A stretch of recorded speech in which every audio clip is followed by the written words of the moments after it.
विद्वान अपने अपने गांव की ओर चल पड़े। तब यातायात के साधन तो थे नहीं। लोगों को एक स्थान से दूसरे स्थान तक जाने में कई कई दिन लग जाते थे। लोग दिन में चलते थे और रात में विश्राम करते थे। ये दोनों पंडित भी ऐसा ही कर रहे थे। एक बार दोनों ने एक नगर में रात्रि विश्राम किया। नगर के सबसे धनी सेठ के यहाँ ठहरे। सेठ ने उनके रहने की व्यवस्था की और फिर अपने लोगों से कहा कि दोनों महानुभावों के भोजन का भी बंदोबस्त किया जाए। इस बीच समय पाकर सेठ दोनों के पास पहुंचा और उनसे चर्चा करने लगा। सेठ अनुभवी था, वह जान गया कि दोनों पंडितों में बहुत ज्यादा घमंड है, साथ ही दोनों एक दूसरे को मूर्ख समझते हैं। सेठ ने दोनों से अलग अलग बात कर एक दूसरे बारे में भी पूछा। जो जवाब मिले वो सेठ को दुखी कर गए। उसने मन में विचार किया कि ये दोनों काशी जैसी जगह पर सालों अध्ययन करके आए हैं, लेकिन एक दूसरे का सम्मान करना नहीं सीखा। बहरहाल भोजन का समय हो गया था। सेठ ने दोनों को बड़े आदरपूर्वक भोजन कक्ष में बुलाया। एक की थाली में चारा और दूसरे की थाली में भूसा परोसा। ये देखकर दोनों पंडित आग बबूला हो गए। गुस्से में आकर कहने लगे कि क्या हम जानवर हैं जो यह चारा और भूसा खाएंगे? सेठ होकर तुम हमारा अपमान कर रहे हैं। ये लक्ष्मी द्वारा सरस्वती का अपमान है। इस पर सेठ ने बड़ी ही शांति से जवाब दिया, एक को थाली में चारा और दूसरे को भूसा परोसा गया है, इसमें मेरा कोई कसूर नहीं है।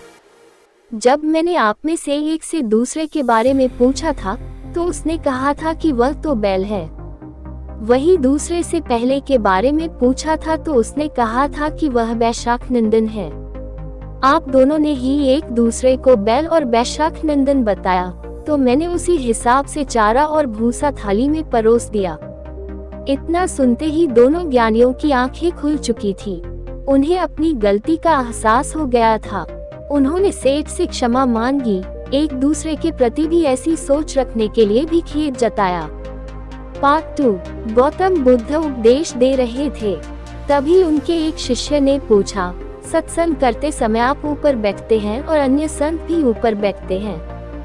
सत्संग सुनने वाले हम लोगों को नीचे बैठाया जाता है, ऐसा भेदभाव क्यों? बुद्ध ने मुस्कान के साथ जवाब दिया, सत्संग विचारों के आदान प्रदान की कोई कार्यशाला नहीं है। यहाँ कोई व्यक्ति अपनी विद्वत्ता दूसरों पर थोपना चाहे, ऐसा भी नहीं है। एक बात बताओ, क्या तुमने कभी किसी झरने में से पानी पिया है? शिष्य ने कहा, हाँ, मैंने झरने में से पानी पिया है। बुद्ध बोले, याद करो तुम्हारी स्थिति क्या थी उस समय?